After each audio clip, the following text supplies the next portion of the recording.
Irmãos, boa noite. Desculpa o atrasozinho. Fui abrir aqui o arquivo não abria. Aí eu dependo dele hoje muito, né, para a gente poder caminhar. Então, estava esperando um pouquinho, mas agora tudo tranquilo, tá? Que Deus nos abençoe, que Deus direcione a nossa vida, né, nessa noite onde nós podemos e temos o privilégio, né, de estudarmos a palavra do Senhor. Vamos, né, louvar o nome do Senhor. Nós vamos cantar um hino já de início, né? E eu peço aí a contribuição dos irmãos, o hino de número 3. O título é A Igreja em Adoração.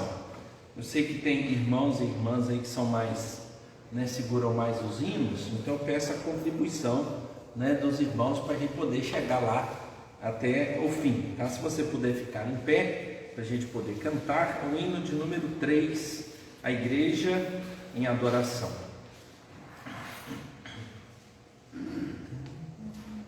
Eterno Pai, teu povo congregado, humilde entoa teu louvor aqui, no dia para o culto reservado, com esperança olhamos para ti, Deus Santo, livro grande Deus tomamos, com fé singela e reverente amor, e como atentos filhos procuramos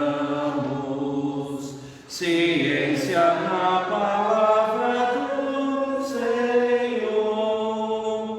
Jesus, aos teus benditos pés sentados, queremos teu conselho receber, e sendo por ti mesmo doutrinados, de mais em mais na santa fé crescer, do mundo e seus encargos retirados, queremos descansar em ti, Senhor, mirando os ricos bens entesourados na plenitude do teu vasto amor. Ensina aos teus Espírito divino, dissipa as trevas destes corações, e com a luz do teu celeste ensino, vem aclarar as santas instruções, aviva em nós as forças da memória, pois sempre mais queremos conhecer o Rei dos céus, o Cristo cuja glória eleva os santos anjos de prazer. Amém. Ó Deus, assim como cantamos essa oração, desejamos, ó Deus, que ela seja também sincera no nosso coração. Que, ó Deus, o Senhor nos instrua e nos dirija, ó Deus, sendo o Senhor merecedor de toda honra e de toda glória. O eterno Pai, que Cristo Jesus possa ser aquele que nos traga, ó Deus, a verdade, e que o Espírito do Senhor, ó Deus, aplique essas verdades ao nosso coração. Receba, ó Deus, a nossa adoração, os cuidados do Senhor sejam sobre nós. Também, ó Deus, aproveitamos esse momento para interceder, ó Deus, por aqueles que sofrem e aqueles que têm as suas necessidades, pelas famílias enlutadas, pelas notícias que temos recebido. Que o Senhor, ó Deus, seja gracioso, cuide daqueles que estão enfermos, Que o Senhor, ó Deus, esteja com seus familiares, dando a eles forças, ó Deus, nesse momento tão difícil. Preserva, ó Deus, os teus servos, direcione, ó Deus, para que cada um receba, ó Deus, o cuidado necessário e que a mão do Senhor seja sempre presente. Louvamos, ó Pai, o teu santo nome e rogamos, ó Pai, para que o Senhor possa conduzir toda a circunstância. De modo especial, rogamos, ó Deus, pelo neto da nossa irmã Jodei. Abençoe a vida do Caio, que a graça, o favor do Senhor esteja sobre a vida dele. Também pedimos, ó Deus, pelo pastor Henrique, lá em Belo Horizonte, que nos solicitou, ó Deus, oração pela vida dele, porque está contaminado, ó Deus, com o Covid, e que o Senhor esteja, ó Deus, auxiliando e conduzindo este servo do Senhor. Também, ó Deus, continuamos a colocar a vida, ó Deus, do pastor Leonardo, lá em Valadares, quase, ó Deus, 50 dias de internação, devido, ó Deus, a algumas complicações, a questão do Covid. Que o Senhor, ó Deus, fortaleça, que ele possa, ó Deus, sair da situação que está, ó Deus. Conduza os médicos, doutor Antônio Carlos, abençoe, ó Deus, a Raquel, esposa dele, os filhos, também o Vinícius, irmão, ó Deus, e a mãe dele. Que a graça e o favor do Senhor seja presente. Pedimos, ó Deus, também pela vida da Irene, ó Deus, mãe do Leandro. Esteja cuidando, ó Deus. O Senhor é quem sabe, o Senhor é quem pode, ó Deus, direcionar todo aquele quadro e trazer, ó Deus, respostas maravilhosas. Muito obrigado, ó Deus, pelo cuidado do Senhor. E cuida daqueles irmãos que estão também, ó Deus, emocionalmente, ó Deus, afetados. O Senhor esteja cuidando deles. Cuida daqueles, ó Deus, que estão com a alma sofrendo, ó Deus, devido a essa circunstância toda. Assista, ó Deus, aqueles que estão vivendo, ó Deus, momentos financeiros difíceis. Que a graça, o favor do Senhor seja ali presente. E que a bondade e a misericórdia do Senhor, ó Deus, nos assista. Em nome de Jesus, nós oramos. Amém, Senhor. Amém. Os irmãos podem assentar-se. Irmãos, nós estamos caminhando aqui numa série e é o poder para transformar a nossa vida, O texto que nós temos buscado orientação primariamente em Gálatas, capítulo 5. Eu convido que você possa abrir esse texto, Gálatas, capítulo 5. Nós vamos fazer a leitura dessa parte que fala das obras da carne e o fruto do Espírito, e vamos orar pela nossa igreja. Nossa igreja, ela completa 32 anos de organização no domingo, último domingo desse mês, e nós vamos no dia 29, que é sábado à noite, e domingo à noite, celebrar o aniversário da nossa igreja. Estará conosco o pastor Fabrício. Ele, eu acho que na época ele era seminarista, ele andou muito por aqui, o sogro dele, foi por aqui que ele encontrou a Érica e casou? Foi não, O sogro dele, Noel, daqui, do centro, é isso mesmo. E aí ele esteve algum tempo aqui, E no domingo à noite, o reverendo Jorge, da igreja Cidade Nobre, eles estarão conosco aqui para a gente comemorar os 32 anos da nossa igreja. Então a gente já vai agradecer e pedir o direcionamento de Deus. Nós vamos ler Gálatas capítulo 5, do verso 16 até o verso de número 25. Nós vamos ler todos a uma só voz essa porção das Escrituras. Gálatas 5, do verso 16 até o verso de número 25. Vamos juntos? Leiamos. Digo, porém, andai no Espírito, e jamais satisfareis a concupiscência da carne, porque a carne milita contra o Espírito, e o Espírito contra a carne, porque são opostos entre si, para que não façais o que porventura seja do vosso querer. Mas se sois guiados pelo Espírito, não estáis sob a lei. Ora, as obras da carne são conhecidas e são prostituição, impureza, lascívia, idolatria, feitiçaria, inimizades, porfias, ciúmes, iras, discórdias, dissensões, facções, invejas, bebedices, glutonarias e coisas semelhantes a estas, a respeito das quais eu vos declaro, como já outrora vos preveni, que não herdarão o reino de Deus os que tais coisas praticam. Mas o fruto do Espírito é amor, alegria, paz, longanimidade, benignidade, bondade, fidelidade, mansidão, domínio próprio. Contra essas coisas não há lei. E os que são de Cristo Jesus crucificaram a carne com as suas paixões e concupiscências. Se vivemos no Espírito, andemos também no Espírito. Amém.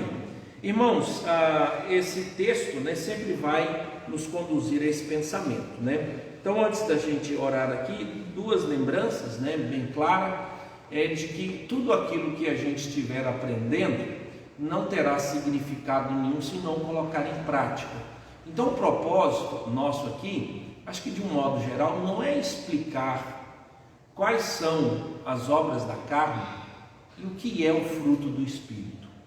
Eu acho que todo mundo que bate o olho aqui entende, não tem como não entender, Não estou dizendo que as pessoas não vão querer melhor explicação, mas basicamente só de você olhar aqui esses 9 itens, ele é muito fácil, ainda mais quando você precisa aplicar isso em relacionamento pessoal, porque o texto, ainda que fale de obra da carne e fruto do Espírito, ele está falando de relacionamento interpessoal, tá? Você pode ver que o texto começa no verso 13 e encerra no 26, e todos os textos, do 13 até o 15, está falando de amar o próximo, e o verso 26 está falando de vanglória, achar que é melhor do que o outro. Então Paulo inseriu um conteúdo do caráter cristão para que a gente pudesse viver bem com outras pessoas. Aqui não está falando de culto, irmãos, não está falando de reunião, não está falando de ser membro de igreja, não está falando das suas responsabilidades sobre dar dízimo, sobre contribuir com quem tenha necessidades e possa estar na mesma comunhão. Aqui é muito claro de falar que você não deve desrespeitar as outras pessoas. Então a gente deixa isso, e é muito claro, é só ler. A maior dificuldade nossa não é com leitura, a maior dificuldade nossa é a prática, colocar em prática.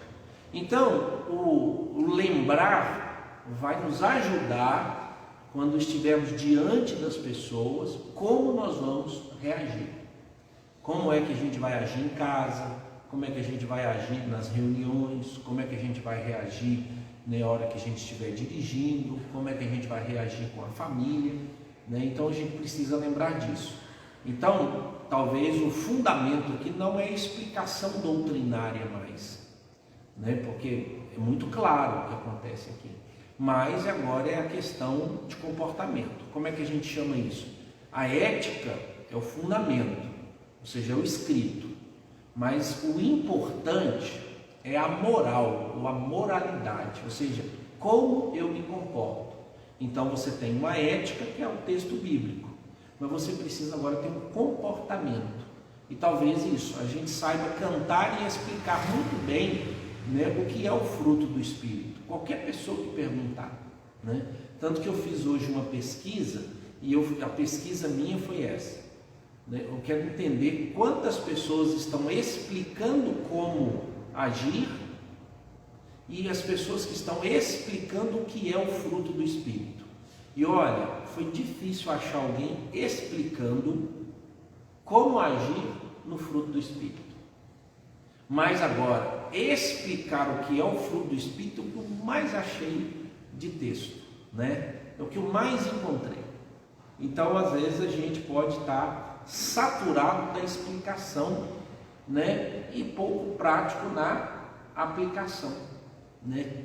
Algumas pessoas vão cansar de estudar a mesma coisa, Então o propósito é que pelo menos a gente coloque isso ou essas questões em prática. Vamos, irmãos, orar pela nossa igreja, pedir nossa irmã Maria Cruz que pudesse nos conduzir nessa oração. né, agradecendo a Deus, né, pelos 31 anos da nossa igreja e pedindo, né, que as celebrações, né, dos 32 possam ser de acordo com a vontade do Senhor, né? Vamos orar com a nossa irmã.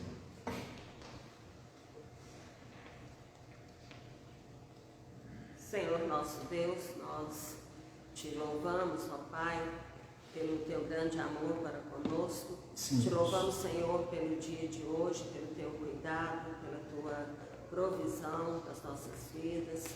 Te louvamos, ó Pai, por este momento que nos encontramos aqui na tua casa para estudar a tua palavra. Sim. Que o Senhor esteja, Pai, nos ajudando a cada dia, Pai, buscar uma vida de santidade, uma vida de comunhão diária com o Senhor. Sim, Jesus. Queremos, ó Pai, agradecer em especial pela vida da nossa igreja. Amém, Senhor. Agradecer, ó Pai, porque o Senhor, ó Pai, tem sustentado a vida desta igreja.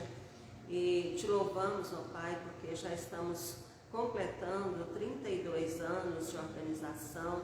Sim, muito Deus. Obrigada, Pai, por essa bênção. Oh, Deus. Que a igreja, Pai, seja um instrumento de bênção aqui neste lugar. Que ela seja bênção na vida dos moradores deste bairro. Oh, Deus. E que a igreja cresça, Senhor, a cada dia, se fortaleça. Ela cresça em amor, em santidade, fé, comunhão, ó Pai, uns com os outros, comunhão com o Senhor. Sim. E que possamos, ó Pai, também ter uma vida inteiramente comprometida com o Senhor. Sim, Deus. Queremos, ó Pai, pedir ao Senhor pelas comemorações, ó Pai, no aniversário. Sim, que o Senhor Deus. esteja abençoando, ó Pai, os nossos pastores, ó Pai, que estarão ministrando a Tua palavra. Que o Senhor esteja, Pai, dando direcionamento. E que o Senhor esteja, Pai, nos abençoando também, ó Pai, nessa noite. Que Amém, nós Senhor. possamos sair daqui, ó Pai, edificados. Ajuda-nos, Senhor Deus, a colocar em prática em nossas vidas tudo Sim, aquilo, Deus. ó Pai, que temos aprendido, ó Pai, sobre relacionamento, sobre Amém, o amor. Senhor. Que o Senhor esteja, Pai, nos ajudando, ó Pai, Sim, a Jesus. praticar nas nossas vidas. Amém, Senhor. Te agradecemos, ó Pai, por tudo. Pedimos que o Senhor esteja nos perdoando, ó Pai, as nossas falhas. Sim, Tudo Deus. aquilo, ó Pai, que veio em nós que não glorifica o Teu santo nome. Amém, Senhor. Nós oramos em nome de Jesus. Amém. Amém, Senhor. Amém. Irmãos, o texto hoje, né, que a gente vai fundamentar o estudo e vai caminhar um pouquinho, a sua Bíblia aí, Gálatas 5, verso 22, né? À noite, domingo, nós falamos sobre o fruto, né? Então, fruto é algo que já está maduro, ou seja, esse fruto acontece dentro de nós, ele não acontece fora de nós. Então, quando o Espírito habita em nós, ele produz fruto. Então, todo crente deve manifestar esse fruto. É algo, por quê? Porque ele tem um Espírito. Mas, assim como a Escritura diz, nós podemos inibir a ação do Espírito. Existe uma discussão muito grande sobre isso, né? Se o Espírito fica ou não à vontade na nossa conduta. O texto bíblico aqui diz assim: veja se é possível ou não fazer aquilo que não agrada o Espírito e impedi-lo de agir. A justificativa está aqui no verso 17. Ele diz assim: porque a carne milita contra o Espírito e o Espírito contra a carne, porque são opostos entre si. A gente sabe a diferença, né, irmãos? O que é carne e o que é Espírito. Carne não é a pessoa, não é isso aqui não, tá? Não é essa carne aqui, é desejos pecaminosos, é o pecado que habita em nós. Por isso são chamados de desejos carnais ou coisas da terra. Então, os desejos carnais que há em mim lutam contra o Espírito que habita em mim. E o Espírito que habita em mim luta contra a carne que me domina. Porque a gente tem três inimigos: o mundo, a carne e o diabo. E essa carne, eu preciso fazer uma distinção entre a carne e eu. Eu sou dominado pela carne, mas eu posso ser conduzido pelo Espírito ou conduzido pela carne. Agora a explicação da fase que vem aqui, a verso de número 17: para que não façais o que porventura seja do vosso querer. O que é o meu querer? Ouvir a carne. O que é o meu querer? Ouvir o Espírito. Agora eu vou decidir a quem eu darei ouvido. Eu tenho essa liberdade para decidir isso. Eu tenho inclinação para o mal, porque os desejos carnais ainda habitam em mim. Mas eu sou livre para escolher ouvir quem? O Espírito. Porque agora em Cristo Jesus eu estou morto, ou seja, eu venço a carne. Então eu posso vencer esse inimigo, porque eu estava morto e ele dominava. Porque antes eu andava segundo a vontade do Espírito, da carne, do mundo e do diabo. Mas agora que eu estou revivificado, ou seja, eu recebi liberdade, eu posso dar ouvido ao Espírito. Então eu não sou mais como era antes, um escravo do pecado, mas agora eu sou escravo de Cristo. E essas duas naturezas, eu vou usar o termo aqui, ele pode utilizar uma outra expressão, elas lutam dentro de mim. E eu preciso dar vazão a uma delas. Ou eu dou vazão à carne, ou eu dou vazão ao Espírito. Mas lembre-se, irmãos, isso tudo tem a ver com a minha espiritualidade. E aí então, é possível então, pastor, impedir que o Espírito age em mim? Sim. Por quê? Eu vou fazer o quê? A hora em que ele estiver agindo, eu vou escolher o quê? A carne. Pastor, mas o senhor pode escolher o Espírito? Sim, ué. Se vivemos no Espírito, andemos no Espírito. Então é possível vencer a carne? É, ué.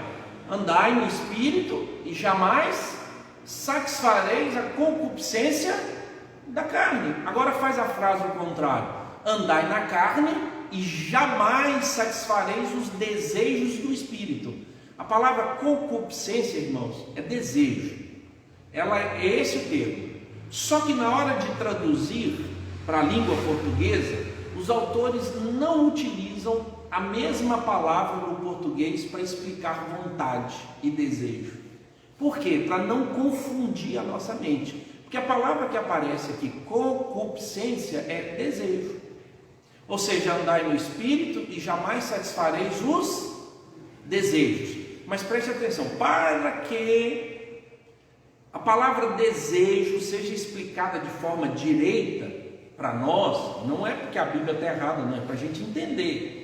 Então explica assim: quando fala do Espírito é desejo, quando fala do diabo e da carne chama-se concupiscência. Porque concupiscência é a ideia de um desejo distorcido. Aí fica mais fácil para a gente poder compreender, mas ele está falando de desejo. Então existe um desejo dentro de mim e eu preciso agora ouvir o Espírito ou ouvir a carne. A Bíblia diz que eu não sou mais escravo do pecado. Por isso então eu posso vencer a carne. Pastor, eu posso vencer a ponto de não pecar mais?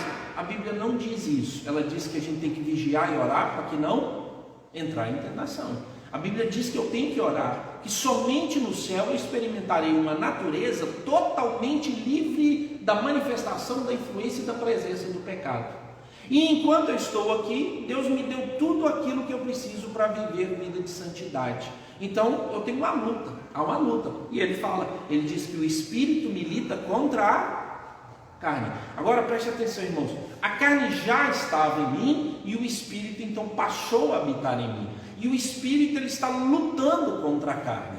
Mas agora, tem uma história aí antiga. Fala de na Europa, duas coisas que aconteciam muito, era rinha de galo e de cachorro.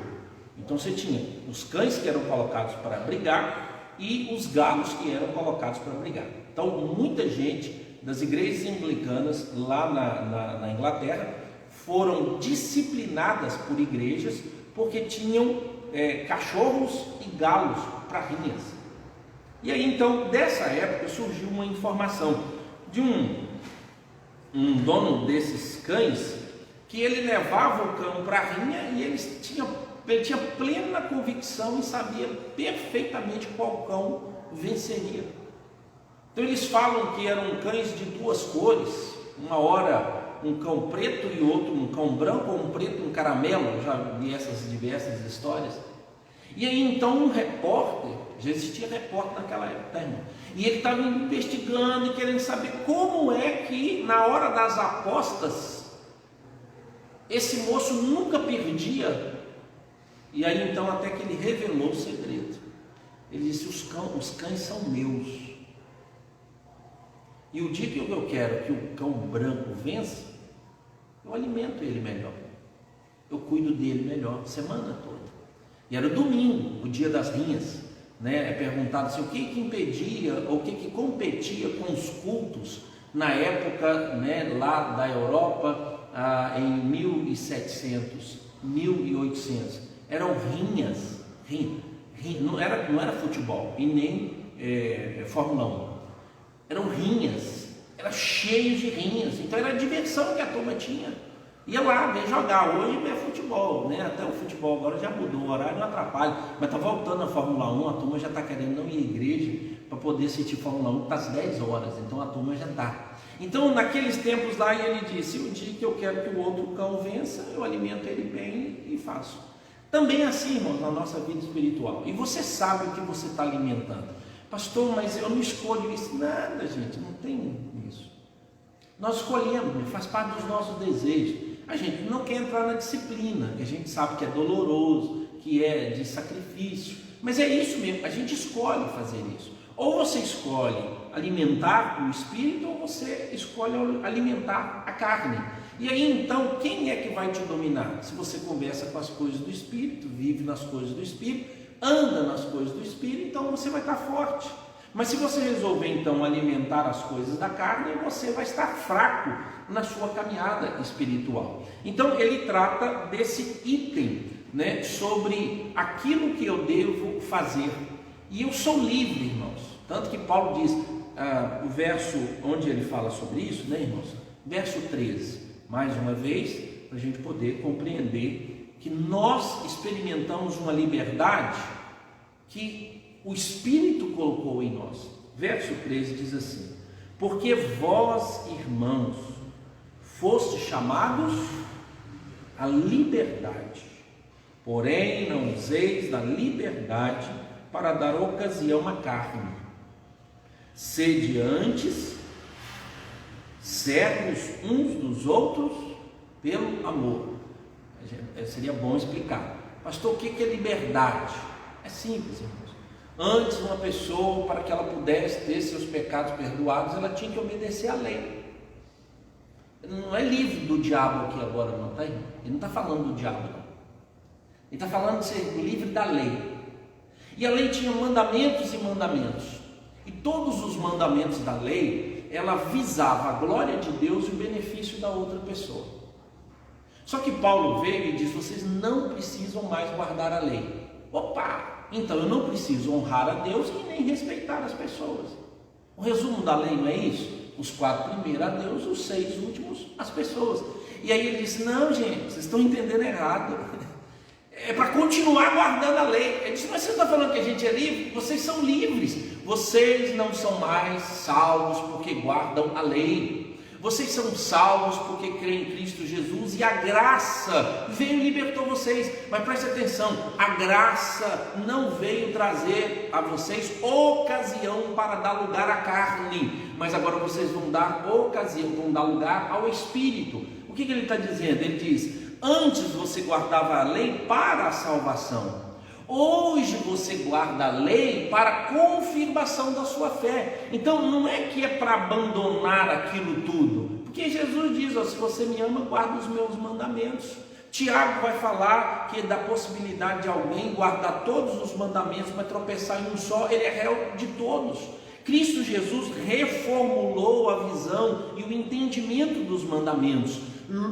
Judas vai dizer que existem pessoas que eles se tornaram libertinos, ou eles eram defensores de libertinagens.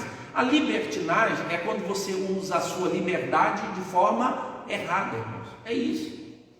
Você vai usar a forma de ser livre de forma totalmente errada. E ele está dizendo que vocês não vão fazer isso não. E o que eles estavam fazendo? Como é que era a libertinagem deles? Eles estavam dizendo assim: eu não tenho que amar todo mundo. Acabou esse negócio de lei. Eu vou viver a minha vida. Ninguém tem nada a ver comigo. Aí ele disse: não, vocês estão errados. O resumo da lei, Paulo está dizendo que não é para desprezar a lei. Muito pelo contrário, a lei é divina e você precisa entender os aspectos divinos na lei e aquilo que é perpétuo. E ele fala: amar a Deus sobre todas as coisas e o teu próximo como a ti mesmo. Isso não é uma questão social, mas isso é uma questão espiritual. Então a liberdade ou a libertinagem é isso, tá, irmãos? Liberdade é verdadeiramente agora nós somos livres. Onde é que aconteceu isso? Na cruz. O texto mesmo fala sobre isso. Vocês já crucificaram a sua carne lá na cruz. E Cristo Jesus foi crucificado, você também foi crucificado. Quando Cristo ressuscitou, você também ressuscitou. Então agora a carne, o mundo e o diabo não tem mais domínio sobre vocês. Vocês é que têm domínio sobre essas coisas. Vocês é que controlam esse mal na vida de vocês. Irmãos, isso não é para a gente entrar no céu. Isso é para a gente o quê? Viver aqui na terra. Lá no céu eu não preciso controlar isso. Então eu preciso controlar hoje. Esse é o mérito que eu vou ter no sentido de receber do Espírito e agora eu vou viver a santidade. E o Espírito o tempo todo vai criar oportunidade para a gente dar ouvido a Ele. Mas Ele vai dizer assim: mas que hora que você vai mudar a consciência? Que hora que você vai ter um comportamento? E aí você: mas a carne luta, ela tenta me vencer. Eu disse: mas o Espírito está lutando contra ela.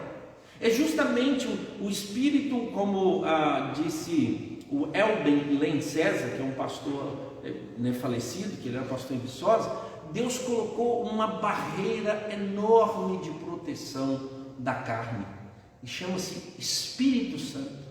Então escute Ele, ouça Ele, conversa com Ele, e preste atenção, você vai se sentir um bobo quando conversar de verdade com o Espírito. Pastor, mas como assim? É porque ele vai te levar ao prejuízo, ele nunca vai te levar ao lucro. Alguém vai te humilhar e diz: ô Espírito, o que eu faço? Ele diz: sai fora. Não, mas eu tenho meus direitos. É humildade. Ele diz: rapaz, você é o cara mais inteligente, sabe assim. Aí o Espírito Santo: sai fora. Você é o diabo falando no seu ouvido, sai fora. E aí você fala assim: mas eu não posso fazer nada. Ele diz: sim, segundo a sua vontade não, mas se for segundo o Espírito. E aí ele vai ser contra o pecado, maltratar as pessoas, ele vai ser contra a idolatria, ele vai culpar você, dizendo assim: você está no caminho errado. Então você não pode entrar na idolatria, na bebedice, na glutonaria, e é o Espírito fazendo isso. Ele diz: não, acabou isso aí, acabou, você não precisa mais disso. Existe algo muito melhor, e as pessoas esperam justamente isso de você. As pessoas, assim como Paulo disse, elas esperam que você dê o fruto do Espírito e não as obras da carne. O fruto do Espírito, ou seja, já que o Espírito está em você e ele faz de você tipo essa árvore, e você então vai ter que fazer esses frutos, Como nós vimos domingo, você vai ter que fortalecer a raiz, você vai ter que arrancar as ervas daninhas, você vai ter que aceitar as podas de Deus em cada área que Ele tiver, ainda que doa, mas você vai celebrar o quê? A colheita. Dizer assim: graças a Deus. Vai ser doloroso? Não tenha dúvida nenhuma. A palavra humilde, irmãos, não fazia parte do contexto do Antigo Testamento e nem da cultura judaica da época de Cristo. A palavra humilde. Foi Cristo quem trouxe essa expressão de volta. O humilde era um pobre que não possuía nada, gente que não tinha nada, posse nenhuma. Então, uma pessoa humilde diante das autoridades é uma pessoa que não tem poder. E Jesus chamou-se de humilde. E ele chamou pessoas humildes para caminhar com ele. E ele deu lições sobre a humildade. Por isso que eu falo, irmãos, né, que a infelicidade e a tristeza e a autonegação, ela vai dominar a vida daquele que quer ser espiritual. É incrível. É incrível como a gente vai tentar sair fora das confusões, tentar tratar bem as pessoas. Por quê? Porque agora nós estamos lidando com questões espirituais, né? Tem um autor, depois se você quiser ler, eu recomendo ler todos os livros. Ele não é de uma linha puramente ortodoxa, mas uma pessoa que faz uma leitura do momento. Ele escreveu um livro, né, o Jesus que eu nunca conheci. Aí tem um capítulo sobre as bem-aventuranças. E aí ele introduz o capítulo dizendo assim: quão felizes os infelizes. E ele resume então toda aquela série de bem-aventurança: o que chora, o que sofre, o pacificador, é tudo isso. E ele diz: quão felizes os infelizes. Num certo sentido, irmãos, a gente acaba levando prejuízo. Segunda palavra que aparece aqui, que a primeira foi espírito, então nós somos livres para ouvir o espírito, e essa mesma liberdade me faz ouvir a carne, que agora eu estou escolhendo para quem eu vou andar. Sou salvo, irmãos, redimido, deveria, né, viver para a honra e glória do nome de Deus. Mas quando você lê o Novo Testamento, o apóstolo Paulo diz: não deis lugar à carne. Não deis, não permita que a carne domine você mais. Tanto que ele fala dos crentes carnais. A ideia era de que eram pessoas crentes, que o comportamento deles estava extremamente longe de um comportamento de um crente, né? Não é que tem um crente carnal, é tipo um apelido que foi dado. Esse rapaz está tão estranho, assim, vocês são crentes, mas vocês estão numa carnalidade, abandona isso, vocês não são disso mais. E ele fala dos espirituais. Os espirituais eram um pessoal que estava acima de todo mundo, por isso que ele fala do crente carnal e do crente espiritual em Corinto. Mas ele está ridicularizando o comportamento dessas pessoas. Ele só tem crente, não tem crente carnal e crente espiritual. Se é crente, é espiritual. Se é crente, não é carnal. Para a gente poder, às vezes, entender isso, né? A outra palavra que aparece aqui é espírito, né? A primeira foi fruto e a segunda é espírito. A frase começa assim: mas o fruto, verso 22, mas o fruto do espírito é o quê? Amor, né? Pastor, o senhor fez uma série aí agora, foram 15 sobre amor. Eu preciso falar de novo, vou falar, tá? Quantas vezes mais, pastor? Disseram que é para a gente falar até as pessoas fazerem. Então, se você ainda está encontrando dificuldade, não reclama, né? Mas às vezes falar muito do mesmo tema, as pessoas começam a não ouvir mais, né? Então você tem que criar modelos e modos novos. Mas eu preciso falar um pouquinho sobre o amor. Na Bíblia, ou no contexto neotestamentário, existem 3 expressões para amor, que se a gente for lendo, e de vez em quando a gente define, né? O amor ágape, que é um amor de sacrifício. A gente sempre associa ele ao amor de Deus, mas o amor ágape, ele pode ser o amor de um marido por uma mulher, que o marido dá a vida, ou a esposa dá a vida, né?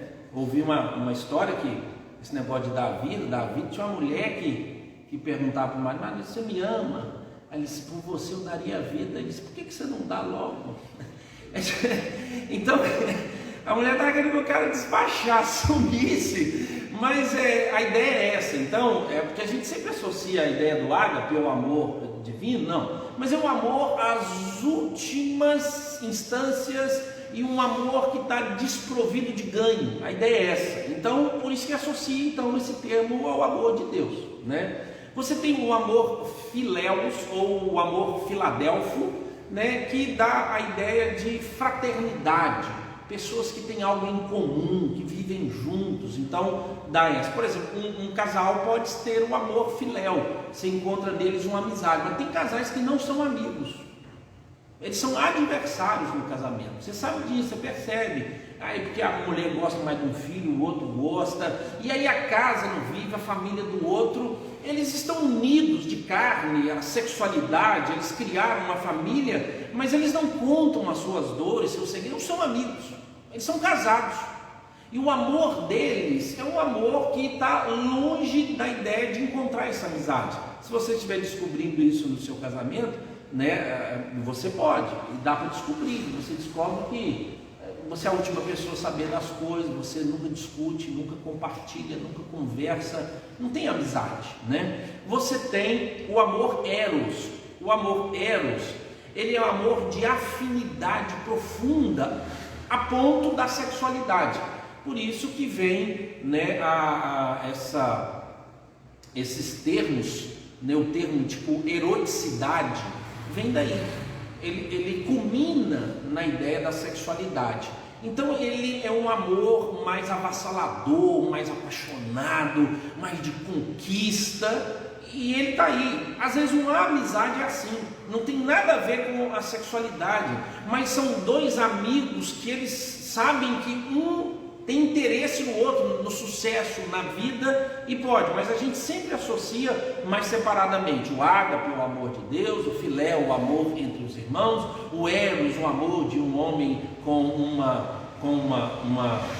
uma mulher, né? E existe um outro amor que é o storge, ele não aparece mais nos textos bíblicos, mas dá uma ideia também de um sacrifício e um benefício. Então você encontra lá. O termo utilizado aqui pelo apóstolo Paulo é o amor ágape. É o amor que dá a ideia de que você está disponível para sofrer. A ideia é essa. Por isso que é a mesma palavra que o apóstolo Paulo vai utilizar em outros momentos, em outras instâncias. A conversa de Cristo Jesus com Pedro vai aparecer também esse termo, e aí dá essa ideia de extremo sacrifício. Mas o resumo do termo amor, ainda que a gente tenha conversado bastante, né, sobre isso, é o seguinte: é uma escolha e uma conduta. Então você escolhe amar e você se comporta amorosamente. Você decide, você escolhe. Então amor não é algo que nasce de uma hora para outra. Amor gera explosões de sentimento, mas amor não é um sentimento. Então, os dois textos que podem nos ajudar é: acima de tudo, porém, revistam do amor, que é o elo da perfeição, é o vínculo da perfeição. E a conduta é: não amemos de palavra nem de boca, mas em ação e verdade, né? Essa afeição que existe, ela está baseada em decisão e não em sentimento, porque senão a gente não conseguiria cumprir essas coisas. E aqui nessas 9 facetas do Espírito, ela começa com amor, né? Como o amor parece que circunda tudo isso, paz, alegria, mas eu preciso lembrar, né? Alguns autores fazem uma divisão interessante do fruto do Espírito. Então o Espírito vai gerar em nós experiências em 3 dimensões. Pode ser mais? Eu acredito que sim. Pois, assim como o apóstolo Paulo, quando ele fez a lista de obras da carne, ele diz: essas coisas e outras mais, ele fala sobre isso, né? Isso tudo que eu falei para vocês, e outras práticas mais, nem se nomeie de vocês, e quem as faz não herdará o reino dos céus. Também acredito que o fruto do Espírito aqui há um resumo de necessidade. E a gente encontra outras áreas. Então, por exemplo, quando a gente pensa em amor, quase que particularmente a gente não pensa em adoração. Mas adorar a Deus é um ato de amor. E aí então há uma divisão para a gente. A divisão é essa: as 3 primeiras palavras, ou as 3 primeiras facetas do Espírito aqui, está ligada à minha relação com Deus. Então essas coisas vão existir em mim a partir da minha relação com Deus, e eu devo demonstrá-la. Por quê? Amor, paz e alegria são desejos fundamentais da minha estrutura. Eu desejo amar, eu desejo ter paz, eu desejo ser feliz. Pode olhar que as coisas que você mais quer na vida é isso. Ah, pastor, eu queria, assim, eu sei, irmão, não estou falando de dinheiro, não. Mas eu estou falando do fundamento da existência. Você amar alguma coisa, você ter paz, quer viver tranquilo, e você esboçar satisfação por existência. Mas a gente só consegue inteirar-se dessas coisas na nossa relação com Deus. Os outros três que virão, né, o 3, 4, 3, 4, 5, que é 1, 2, 3, é a minha relação com outras pessoas. Veja, longanimidade. Eu tenho, a palavra que aparece aqui é em relação a outra pessoa. Não é esperar na fila. Não é esperar a costela assar, que está com tanta pressa que você vai lá e desliga antes e a costela. Não está nisso. Não é a impaciência por ver uma construção andar 1 ano, 2 anos, ela não tem, ela é referente a pessoas. Segundo, bondade. De novo, eu preciso ser bom com as pessoas. E a outra é benignidade, não é bem a mim, é o bem ao outro. Então as 3 primeiras facetas falam da minha relação com Deus e eu vou ter que vivê-las. Então como é que eu vivo o amor? Como é que eu vivo a paz? Como é que eu vivo a alegria? A outra é referente às outras pessoas, é justiça. Justiça. O primeiro é piedade, ou seja, a minha conexão com Deus vai me fazer amar, ter paz e alegria, e eu vou espalhar isso. A minha relação com o próximo, afetada pela minha relação com Deus, vai ser de longanimidade, bondade e que a outra longanimidade, bondade e benignidade. Então isso é referente à justiça. O primeiro é piedade, o segundo é justiça. E o terceiro é referente a mim. A mim. Como é que eu me relaciono com a vida? A sobriedade. Ele fala de fidelidade, fala de mansidão e fala de domínio próprio. E aí o apóstolo Paulo diz: contra essas coisas não há, quantas da carne tem lei, quantas da... não tem. Por isso nós somos livres, irmãos. Livre é isso, não tem lei. Não é a lei, não existe lei. Então eu posso fazer o quê? Como não há lei, eu posso virar um libertino, usar errado isso, usar totalmente de forma errada. E aí então a palavra que vai aparecer primeiro aqui é essa palavra amor, que a gente já andou e caminhou e já viu tudo, e a gente precisa então, né? Se o nosso foco é colocar a obra do Espírito, a gente sempre quer saber assim, quando é que eu preciso ter amor? Como é que eu aplico o amor? Em que dimensão eu vou aplicar o amor? Num certo sentido, irmãos, em tudo na nossa vida a gente precisa demonstrar amor. Em tudo. Não só na relação com as pessoas, no trabalho, ainda mais se você reconhece que Deus te deu uma vocação, aí você vai agir com responsabilidade. Mas a maioria de nós espera o quê? Que a gente demonstre fruto do Espírito, o amor, nas relações com as pessoas. E o texto foi construído assim. E o texto então fala que eu devo tratar as pessoas com amor, né? Existe um artigo que ele fala de 5 modos que a gente deveria amar a todos.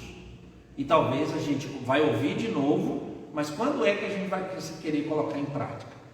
Primeiro, irmãos, eu vejo que a maioria das pessoas, elas estão dispostas a amar, e com a mesma intensidade, elas estão dispostas a justificar a sua falta de amor. Isso não é no primeiro item, não. Eu estou falando que isso é natural nosso. Todo mundo entende. Nós temos que fazer isso, nós temos que amar, nós temos que amar, temos que amar, temos que amar, temos que amar. Aí alguém pergunta assim: por que você não ama? Porque eu fui odiado, eu fui maltratado, as pessoas não merecem confiança, eu já sei o que é isso, a gente dá, o pessoal faz a gente de bobo, e aí você começa a construir a defesa, E alguém então, eu falo assim, e aí, o que você vai fazer? Eu estou cansado, estou estressado, não tem tempo, não tem nada. Então, na mesma força que as pessoas declaram que amar é importante, elas dizem que não tem tempo, elas dizem que foi usurpada na sua dignidade, elas dizem que as pessoas não a amaram. Ou seja, a gente utiliza a mesma força para declarar amor com tanta intensidade para justificar o porquê nós não amamos, né? Um exemplozinho só para vocês entenderem. Eu parei meu carro numa padaria e uma moça falou assim comigo: moço, o senhor poderia me ajudar a comprar uma caixinha de balas, porque eu trabalho aqui no trânsito e eu vendo as balas. E eu sou muito tranquilo quanto a isso, eu ajudo, só que eu não senti desejo nenhum.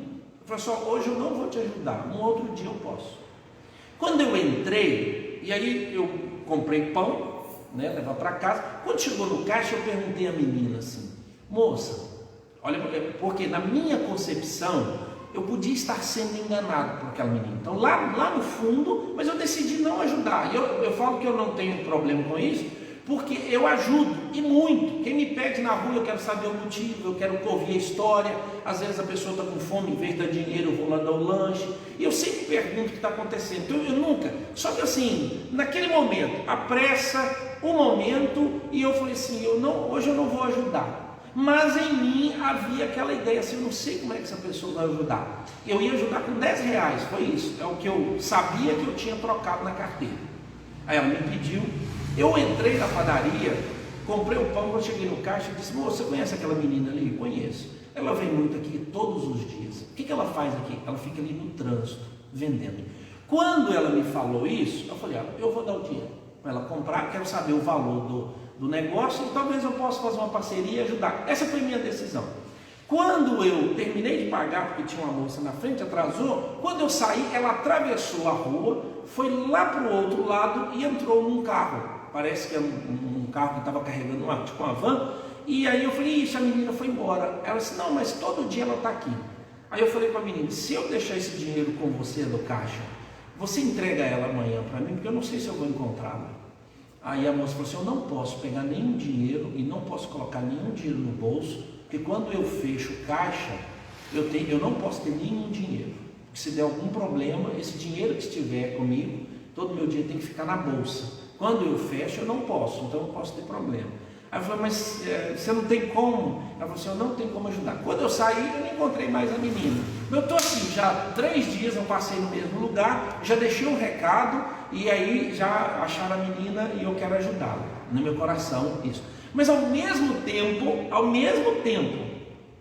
minha mente fala assim: a Paula está te enganando.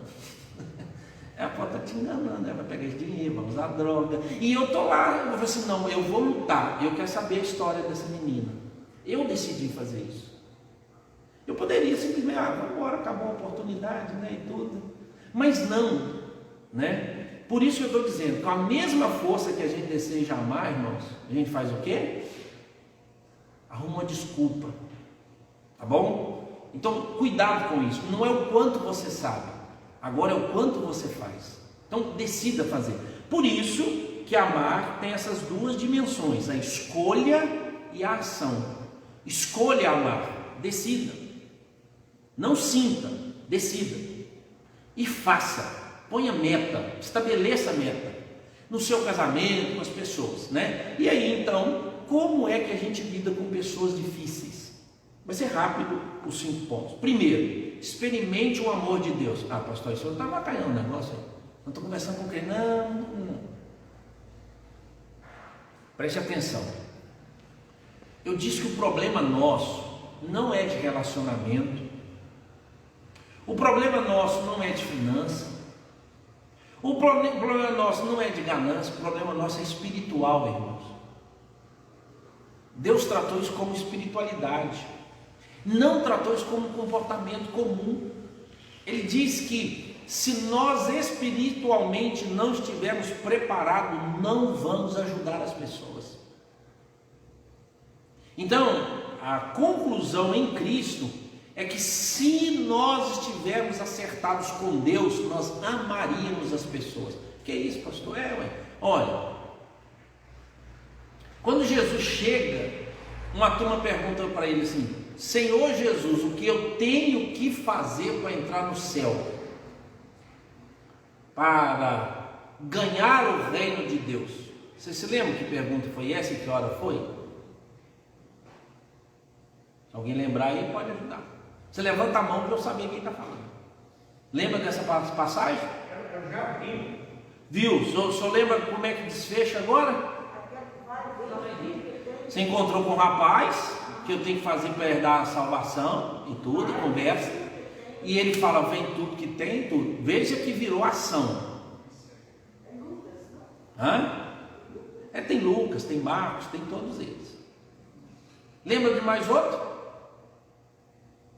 O samaritano. Quando Jesus conta a história do samaritano, ele diz: não, para eu ganhar o reino de Deus, eu tenho que amar o próximo. Foi essa a resposta.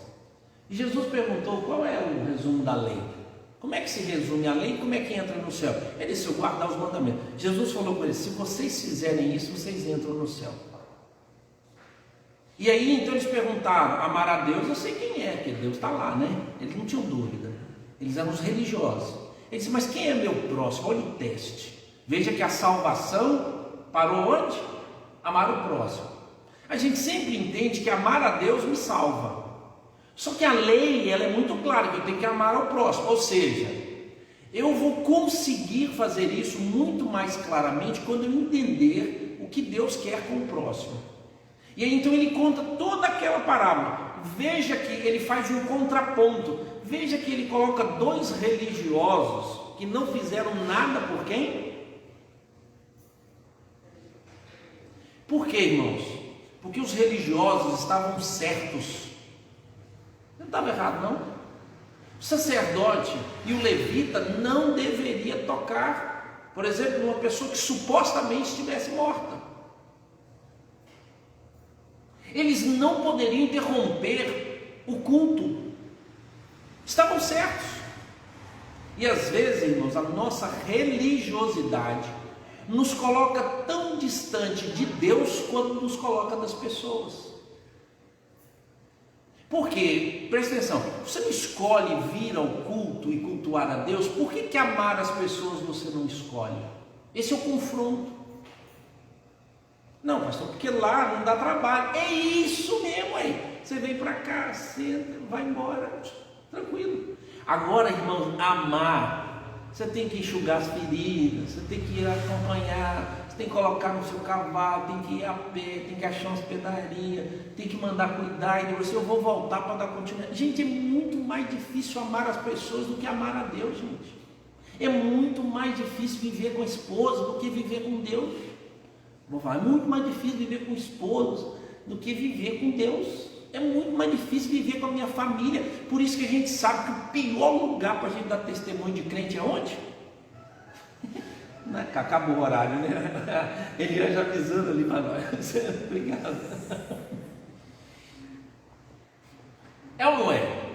Então, irmãos, eu não quero, hora nenhuma eu quero que você ache que a minha visão é de que eu sou salvo por obras. Não. Nossa salvação é por fé em Cristo Jesus, porque amamos a Deus. Mas é inaceitável declarar amor a Deus se nós não conseguimos conviver com as pessoas. É isso. E não ajudá-las. Então o amor tem isso. Então como é que você vai fazer? Primeiro, experimente o amor de Deus.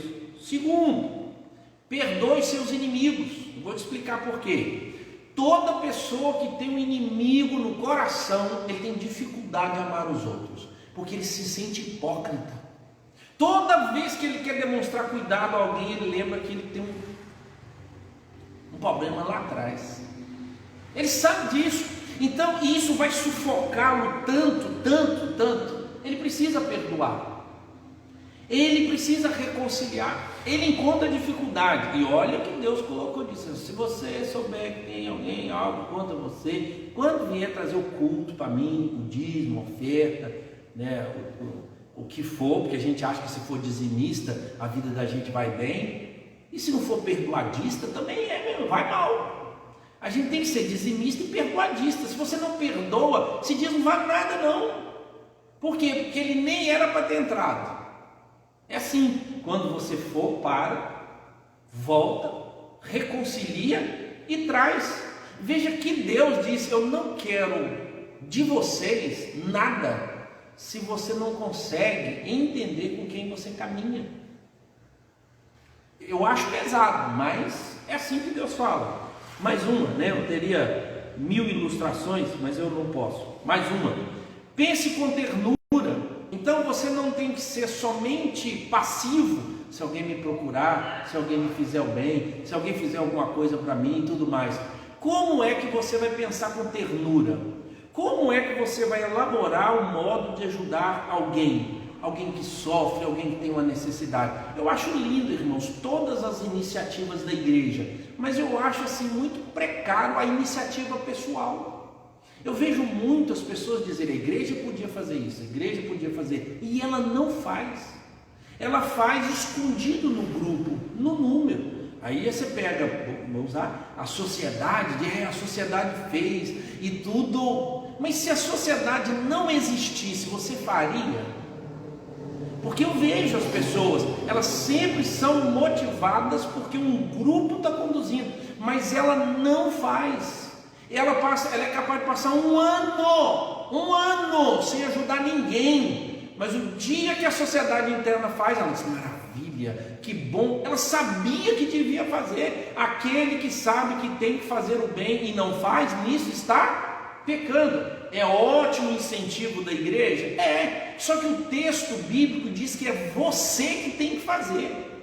É muito mais fácil, irmãos, fazer o bem em mutirão. Eu vejo isso. Você arrecada mais, você tem ânimo e tudo. Mas se ninguém fizer, será? Uma pessoa um dia chegou perto de mim e disse assim: pastor, eu liguei para fulano e disse para ele que eu queria fazer uma visita a ele. Uma pessoa com depressão. E aí ele falou que não queria receber visita de ninguém na casa dele. Fiquei muito ofendido, pastor. E aí soltou os cachorros. Terminou a conversa, eu disse: irmão, eu tenho uma lista com 242 pessoas para você visitar nessa igreja. Topa? Mas não tem tempo para isso. Por que você vai ficar ofendido por um? E o outro que estava doente? E essa irmã que é isso e tudo? Por que você não foi lá? Mas não, você resolveu pirraçar com essa pessoa. O seu problema não é em fazer o bem. O seu problema é porque o seu ego foi ofendido. Você não quer fazer o bem a ninguém, é melhor você não ir visitar essa pessoa. Ora, fala com Deus, não tem problema nenhum. Ele está doente. Você tinha que amar, ou seja, ser terno. Então preste atenção, de vez em quando algumas pessoas vão reclamar: pastor, ninguém me visitou, ninguém me deu mal e tal. Aí você pergunta assim: eu sei, visita quem? A moça chegou para mim: pastor, eu vou sair da minha igreja, porque foi meu aniversário e ninguém, aí ele sempre fala assim, nem pastor ligou para mim. Aí eu falei: mas quantas pessoas tem na sua igreja? Quase 700. Isso é um absurdo, quase 700 pessoas e ninguém ligar para você. Absurdo. Eu não ficava nessa igreja não. Sabe por quê? Porque eu duvido que você ligue para 700 pessoas. Você liga para todo mundo no aniversário de todo mundo? Não. Então por que você quer que todo mundo, pelo menos um, ligue para você? Você não liga para ninguém. Bem feito, você não merece essa igreja. E para qualquer outra que você for, você vai dar problema. Você que deveria, pastor, no meu aniversário eu liguei para 20 pessoas dessa igreja, para agradecer com eles: olha, muito obrigado, Deus é maravilhoso, eu vou ligar para mais um tanto. Ao dia que você não recebe uma ligação, não recebe uma visita: pastor, nessa igreja ninguém, fiquei uma semana passando mal. Eu te mostro mais um tanto de gente que você nunca ligou, nunca visitou, nunca se importou. Que é nome de parente, né? Um tanto de parente doente. Tem uns parentes que eu não encontro. E é bom que eu falo: não, porque eu sou pastor, eles sempre acham que eu estou muito atarefado.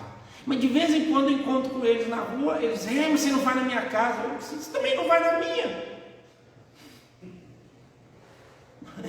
Estou devendo nada a você não, mãe.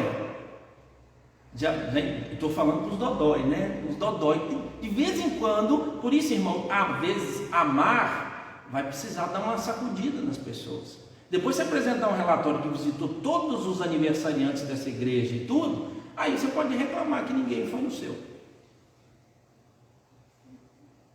Mais um. haja em amor. Agir em amor não quer dizer que você gosta da pessoa. Mas pastor, crente não pode gostar. Irmãos, eu preciso ser muito honesto. Tem pessoa que é difícil demais. Não é que a gente não gosta dela, não. Que todo mundo fala. De vez em quando eu vejo umas pessoas, eu falo com o marido, o esposo, os filhos. Rapaz, sua mãe também, pastor, liga não. Não é difícil demais. Ninguém consegue entender, não. Você já ouviu falar disso? Então, essas pessoas, eu não estou falando que você é ruim de gostar de gente, não. Tem gente que não gosta de ninguém. Aí é outra história, vai ver. Mas existem pessoas que parece que você não consegue encontrar simpatia nelas. Fala assim, o que me atraiu nessa pessoa? Parece que ela não atrai, ela azeda, ela cria confusão e tal. A Bíblia não me manda gostar dessa pessoa. Por quê? Porque ela não produz esse ambiente. Mas a Bíblia me manda amar. Aí, pastor, então é pior do que gostar. Por isso que eu falo, essa igreja não é formada por pessoas que se gostam, irmãos. Essa igreja deve ser formada por pessoas que se amam, porque gostar é outro nível.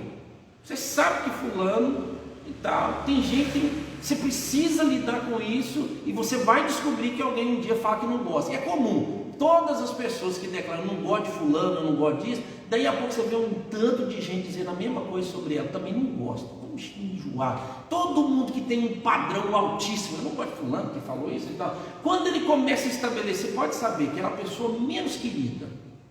Isso acontece? Acontece na nossa casa. Sabe que a tia, nossa Deus, que todo mundo faz esse tipo de ficar doente esse final de semana, ela tem artrose, osteoporose, ela fala assim, eu não quero ir. Aí todo mundo, graças a Deus. Tem gente que a ausência dele é um maravilhoso, mas é para amar? É. Então por isso eu preciso agir com amor, e por último eu preciso esperar o melhor. Mas pastor, mas é demais. Mas gente, se eu tenho que amar as pessoas, eu espero que as pessoas melhorem. Por isso eu vou investir nelas. Por isso eu não vou ter medo dessas pessoas. Por isso a pessoa mais ranzinza, e é comum, irmãos, como pastor, tem gente que ele nunca dá bom dia, boa tarde, mas ele é azedo, no final do sermão ele é azedo, no final do culto ele liga, ele é só azedo. Aí eu falo assim, Jesus, a gente fala assim, quem ama, ele diz assim, ele vai mudar um dia. Aí a gente ora, tenta ser cortês, tenta ficar mais, porque a gente tem a expectativa de que essa pessoa vai mudar. A gente coloca no coração assim, Deus, como é que essa pessoa poderia demonstrar qualidades e aquele negócio todo, né? Eu lembro do pastor Jaziel Botelho, ele fala que o presbítero chegou perto dele um dia e disse, menino, você não vai desviar não? Ele é adolescente, ele é muito bagunceiro. Ele disse, todo adolescente, todo jovem desvia. Você não desvia, você dá trabalho no culto, dá trabalho no negócio. Se você desviar, vai ser uma paz para nós. De vez em quando dá vontade de pedir um para desviar, né? Mas agora, o Jaziel Botelho, a vida dele foi acolher 400.000 adolescentes no acampamento, e é a pessoa que mais acreditou em adolescente. Por quê? Porque ele decidiu amar adolescente, e ele fala que ele não foi amado na adolescência dele. Ninguém acreditava que ele daria alguma coisa. Ele até brinca, aí vira aí pastor, para você ver. Para alguns é nada, né? Ele disse, mas para mim, nunca imaginava que numa igreja eu viraria um pastor dos adolescentes, onde um irmão da igreja perguntou se eu não desviaria porque eu estava dando trabalho demais. Então é o marido que pode mudar, a esposa que pode mudar, o colega de trabalho, alguém, e eu tenho que ter a expectativa dessa mudança. Irmãos, o único modo da gente poder pensar isso é se a gente tiver nascido de novo. Só. Não tem por que eu ficar com expectativa de que a pessoa melhore. O Espírito que faz isso. Eu poder tratar bem as pessoas, mesmo que elas não gostem de mim. E eu também não tenho afetividade. Isso não é hipocrisia não, tá, gente? Hipocrisia é você dizer que ama e não amar. Dizer que gosta e não gostar. Entender que algumas pessoas nas relações são difíceis, isso é clareza, irmãos. Paulo falou sobre isso. Alexandre, o latoeiro.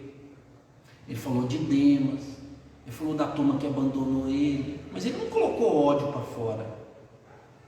Ele falou assim: eu não estou muito simpático, não é bom companheiro, não. Um dia uma senhora chegou perto de mim e disse: pastor, posso fazer um pedido? Eu falei: posso. Em qualquer comissão que a irmã tal estiver, não me coloque, nós não nos damos bem. A gente não concorda nas ideias, no final a gente briga. Então assim, eu preciso afastar os atritos. Então se eu tiver, então assim, toda vez, se eu mandou fazer um negócio, me colocou na mesma comissão, trabalhava com crianças, não me coloque. Já me colocaram na mesma sala, já me colocaram, não me coloque. Eu prefiro não exercer minha função, porque dá atrito, eu não consigo ficar em paz. Imagine só, mas não tem raiva nenhuma, só que nós não pensamos, né? Mas, com todo o respeito, é o pedido que eu faço. Às vezes, pessoas difíceis vão exigir de nós muito, muito mais. Alguém escreveu um livro sobre o amor. E depois de escrever tudo, ele disse: seu relacionamento com Deus afeta seu relacionamento com os outros. Não ame sim, ame apesar de. Ame e ponto final. É assim que Deus faz. O fruto do Espírito é amor. Vamos ficar em pé, nós vamos orar. Oh Deus, muito obrigado, porque o Senhor já mostrou como nós devemos amar por meio de Cristo Jesus, e agora ouvimos o que devemos fazer por meio do apóstolo Paulo. Nos abençoe, Deus, e prepare-nos para fazer aquilo que o Senhor já faz desde a eternidade. Em nome de Cristo Jesus nós oramos. Amém, Senhor. Amém. Irmãos, que Deus nos abençoe. Sexta-feira, 19h30, nós estamos de volta para a gente poder ter uma reunião de oração. Amém?